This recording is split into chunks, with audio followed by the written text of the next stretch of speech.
Bienvenidos. Hoy hablamos de Amor a quemarropa, de 1993, conocida en Hispanoamérica como La fuga o Escape salvaje. Por aquel entonces, Quentin Tarantino no era el director famoso de hoy. Era un empleado de videoclub tan arruinado que vendió este guión por el salario mínimo del sindicato, apenas $50.000. Lo curioso es que solo era la mitad de un guión gigante que Tarantino tuvo que partir en dos. La primera parte fue esta película, y la otra mitad se convertiría en Asesinos natos. Ese dinero le dio el impulso económico necesario para preparar su debut tras las cámaras con Reservoir Dogs. Dirigida finalmente por Tony Scott, la película fue recibida en los cines como un plato extraño y de digestión difícil. Nadie sabía muy bien qué hacer con ella. ¿Cómo pudo fracasar una película con estrellas, violencia y romance, escrita por quien terminaría siendo uno de los guionistas más codiciados de la historia? ¿Y cómo acabó convertida en una obra de culto?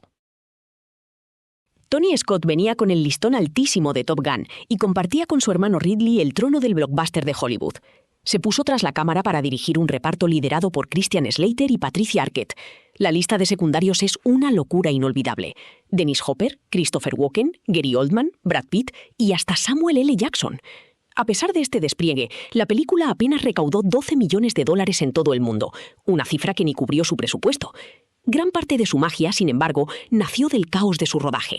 Brad Pitt, por ejemplo, convenció a Scott para que le dejara interpretar a Floyd, el compañero de piso del protagonista, como un vago adicto a la televisión. Improvisó buena parte de sus líneas. Además, Val Kilmer aceptó interpretar al fantasma de Elvis Presley, que aparece como un consejero imaginario del protagonista, bajo el seudónimo de Mentor. Aparecía siempre entre las sombras porque los herederos de Elvis prohibieron usar su nombre real. La historia arranca con una colisión improbable. Como regalo de cumpleaños, unos amigos contratan a una ingenua prostituta para que pase la noche con un dependiente de cómics obsesionado con Elvis. El problema es que se enamoran al instante, y cuando él va a recoger las pertenencias de ella, termina matando a su proxeneta en un violento enfrentamiento. En mitad del caos, huye del lugar con una maleta equivocada, llevándose por error un cargamento de cocaína de la mafia. A partir de ahí, arranca una huida desesperada hacia Los Ángeles para vender la mercancía. Es un romance bañado en sangre, donde la inverosimilitud es la norma. El público de la época criticó con dureza el exceso de violencia de su tercer acto. Una propuesta que desafía toda lógica, digamos médica, pero define su tono de fábula. El guión es un rompecabezas de influencias pop que choca contra las estructuras tradicionales de Hollywood. Tarantino escribió una historia de amor brutal, pero estructurada de forma no lineal. Tony Scott decidió reordenarla cronológicamente para hacerla más digerible. Pero el verdadero choque llegó en el clímax. Tarantino había escrito un baño de sangre trágico, donde el amor pagaba el precio más alto. Pero Scott se puso tierno y alteró el destino final de la pareja, desatando la furia del guionista. Aunque modificar ese destino eliminó parte de la aspereza original, le otorgó esa atmósfera de cuento de hadas tan particular. La crítica de la época se mostró dividida ante unos diálogos que sonaban demasiado estilizados para ser reales. Los personajes no hablan como personas comunes, hablan como cinéfilos atrapados en un thriller de serie B. El texto funciona porque trata la cultura pop con la solemnidad de un rito sagrado. Esa autoconciencia distanció al público que buscaba un romance convencional. Esa desconexión se amplificó por las decisiones visuales de Tony Scott. El director aplicó su estética publicitaria a un submundo de criminales sórdidos, llenándolo de filtros cálidos, contraluces intensos y teleobjetivos. Esta colisión formal produce una extraña belleza, pero también una profunda contradicción. Scott filma una habitación de motel barata con la misma luz glamurosa con la que rodaría un caza de combate de Top Gun.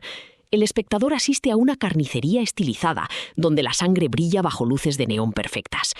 La crítica acusó a la dirección de esteticista y de romantizar la violencia sin un propósito moral claro. Scott no buscaba el realismo sucio del cine negro, sino una fantasía de acción que la audiencia de la época no supo clasificar. Esa fantasía descansa sobre los hombros de una pareja protagonista magnética pero inestable. Christian Slater canaliza su mejor imitación de Jack Nicholson para dar vida al dependiente Clarence, mientras Patricia Arquette interpreta a la joven Alabama. Y aquí hay que tomar una postura. Vista hoy, Alabama camina sobre una línea peligrosísima. ¿Es una heroína revolucionaria o la fantasía masculina definitiva de un guionista? El texto tiene trampas. Alabama es una trabajadora sexual sin traumas que valida las obsesiones del protagonista. Sin embargo, la película rompe el tropo a golpe de violencia.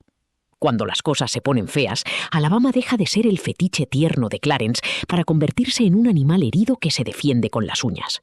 Su fuerza no nace de un idealismo romántico, sino de una brutal voluntad de supervivencia que destroza cualquier etiqueta de damisela en apuros. La química entre ambos funciona porque se sienten como dos niños jugando con armas reales. En los márgenes, los secundarios roban la función con intervenciones mínimas. Gary Oldman como Drexel, el proxeneta que se cree negro, es una caricatura grotesca que fascina y repele por igual. Pero el verdadero hito es el tenso cara a cara entre el padre de Clarence, interpretado por Dennis Hopper, y el mafioso encarnado por Christopher Walken. Una estructura que Tarantino replicaría años después en la apertura de Malditos Bastardos. Sin embargo, la crudeza y la química de la original la hacen casi insuperable. Un duelo actoral de 10 minutos donde el guión se detiene por completo para ofrecer una clase magistral de tensión sostenida. Pero no nos engañemos, hoy en día esta escena incendiaría las redes. Tarantino pone en boca de Hopper un monólogo de un racismo explícito, violento y descarnado. Es un artefacto incómodo que te retuerce en el asiento porque Scott te obliga a admirar la belleza técnica de una secuencia construida sobre el odio verbal más puro. Ese ritmo errático encuentra su cohesión en la banda sonora de Hans Zimmer. En lugar de utilizar sintetizadores oscuros o rock duro, Zimmer compuso un tema principal basado en la marimba. El sonido, infantil y festivo, es un homenaje directo a Malas Tierras, la cinta de Terrence Malick. La película calca esa estructura, desde el romance fugitivo hasta la ingenua voz en off de Alabama. El efecto de esta música en el espectador es un impacto asombroso. Escuchamos una melodía que evoca la inocencia de la niñez mientras vemos escenas de una violencia descarnada y brutal en una habitación de hotel. Edición y sonido suavizan la brutalidad en un cuento de hadas posmoderno. Una decisión técnica arriesgada que desconcertó a las audiencias de su estreno, incapaces de procesar el contraste entre la dulzura de la música y la crueldad de las imágenes. La recepción de la película demostró que se encontraba en tierra de nadie. La crítica especializada la tildó de ejercicio de estilo vacío, un derivado menor del fenómeno indie que estaba a punto de estallar tras Reservoir Dogs. Por aquel entonces, la firma de Tarantino era un fetiche para los cinéfilos de la industria, pero todavía no tenía el poder magnético en taquilla que tiene hoy. El público masivo, por su parte, se vio desbordado por una violencia descarnada que no encajaba con el tono de comedia romántica que sugería su engañosa campaña de promoción. El fracaso comercial fue el resultado directo de esta crisis de identidad tonal. No era lo suficientemente intelectual para el circuito de festivales de prestigio, ni lo bastante complaciente para el consumidor habitual de blockbusters de acción de fin de semana. Amor a quemarropa no fracasó por sus carencias, sino por adelantarse a su tiempo.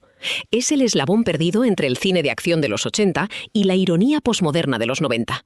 Resultó ser una receta inesperada, un plato salvaje donde la irreverencia pop de Tarantino se cocina a fuego lento con el lirismo sofisticado de Tony Scott.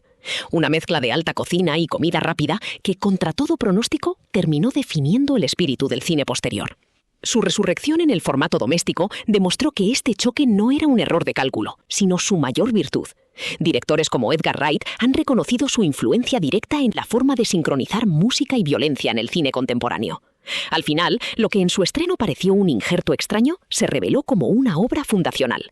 Es el triunfo de la impureza cinematográfica. Esta película es como ese duelo dialéctico entre Hopper y Walken. Una conversación tan perfecta que casi olvidas que nadie intenta convencer al otro. Solo quieren sobrevivir a la siguiente frase.